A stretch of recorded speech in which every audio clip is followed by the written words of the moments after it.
दोस्तों, आज हम आपको ऐसी दो कहानियाँ बताएंगे जिसे सुनने के बाद आप अपने जीवन को मस्ती में जीना सीख जाओगे। बहुत पुरानी बात है। एक गांव में कुछ मजदूर पत्थर के खंभे बना रहे थे। तभी वहां से एक संत गुजरे। उन्होंने एक मजदूर से पूछा, यहाँ क्या बन रहा है? उस मजदूर ने कहा, देखते नहीं, पत्थर काट रहा हूँ। संत ने कहा, हाँ देख तो रहा हूँ, लेकिन यहाँ बनेगा क्या? मजदूर झुंझला कर बोला, मालूम नहीं, यहाँ पत्थर तोड़ते तोड़ते जान निकल रही है और इनको यह चिंता है कि यहाँ क्या बनेगा। साधु आगे बढ़े। आगे एक दूसरा मजदूर मिला। संत ने उससे पूछा, यहाँ क्या बनेगा? मजदूर बोला, देखिए साधु बाबा, यहाँ कुछ भी बने, चाहे मंदिर बने या जेल, मुझे क्या? मुझे तो दिन भर की मजदूरी के रूप में 100 रुपये मिलते हैं। बस शाम को रुपये मिल जाए और मेरा काम खत्म। उस दूसरे मजदूर ने और चिल्लाते हुए कहा कि मुझे इससे कोई मतलब नहीं कि यहाँ क्या बनेगा।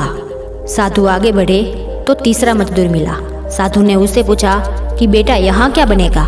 मजदूर ने कहा, मंदिर। इस गांव में कोई बड़ा मंदिर नहीं था। इस गांव के लोगों को दूसरे गांव में उत्सव मनाने जाना पड़ता था। मैं भी इसी गांव का हूँ। ये सारे मजदूर इसी गांव के हैं। मैं एक एक छेनी चलाकर जब पत्थरों को गढ़ता हूँ तो छेनी की आवाज़ में मुझे मधुर संगीत सुनाई पड़ता है। मैं आनंद में रहता हूँ। कुछ दिनों बाद यह मंदिर बनकर तैयार हो जाएगा और यहाँ धूमधाम से पूजा होगी, मेला लगेगा और कीर्तन भी होगा। मैं यही सोचकर मस्त रहता हूँ। मेरे लिए यह काम सिर्फ काम नहीं है। इस काम को करते वक्त मैं मस्ती में रहता हूँ, मंदिर बनाने की मस्ती में। मैं रात को सोता हूँ तो मंदिर की कल्पना के साथ और सुबह जागता हूँ तो मंदिर के खंभों को तराशने के लिए चल पड़ता हूँ। बीच बीच में जब ज़्यादा मस्ती आती है तो भजन गाने लगता हूँ।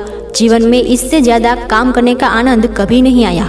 साधु ने कहा, यही जीवन का रहस्य है मेरे भाई, बस नजरिए का फर्क है। दोस्तों, इस कहानी से सीखने वाली बात यही है कि आप जो भी काम करें उसमें आनंद ढूंढ लें तो काम स्वयं ही आनंदमय हो जाएगा। दूसरी कहानी है पूरे विश्व को जीतने वाले सिकंदर की। बहुत समय पहले की बात है, जब सिकंदर अपनी शक्ति के बल पर दुनिया भर में राज करने लगा तो उसे अपनी ताकत पर इतना गुमान होने लगा था कि अब वो अमर होना चाहता था। उसने पता लगाया कि कहीं ऐसा जल है जिसे पीने से व्यक्ति अमर हो सकता है। देश दुनिया में भटकने के बाद आखिरकार सिकंदर ने उस जगह को खोज लिया जहां पर उसे अमृत प्राप्त हो सकता था। वह एक पुरानी गुफा थी जहां पर कोई आता जाता भी नहीं था।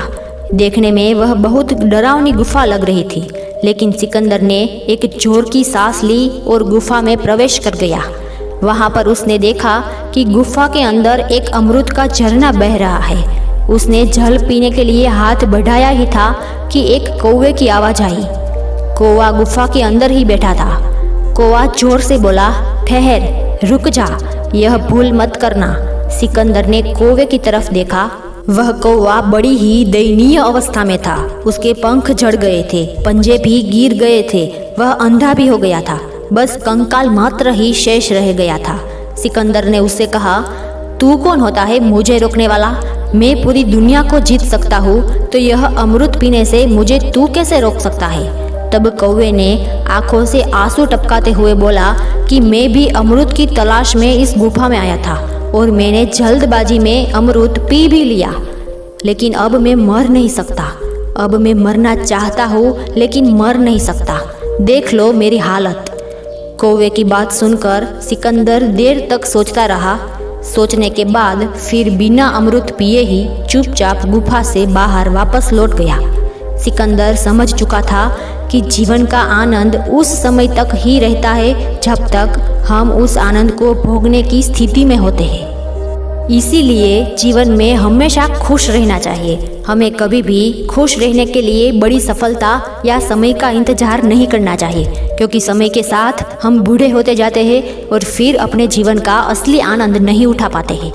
दोस्तों, जीवन में आपने भले ही अखूट संपत्ति कमाई हो, आपका मान सम्मान भी हो, आपने अथाक परिश्रम से वह सब पाया हो जिसे हम एक समृद्ध जीवन के लिए अनिवार्य मानते हैं, परंतु अगर इस क्षण में आप किसी बात को लेकर चिंतित बैठे हैं, क्रोध कर रहे हैं, आपको अपना ही अस्तित्व बोझ लग रहा है, तो वह सब जो आपने कमाया निरर्थक हुआ ना।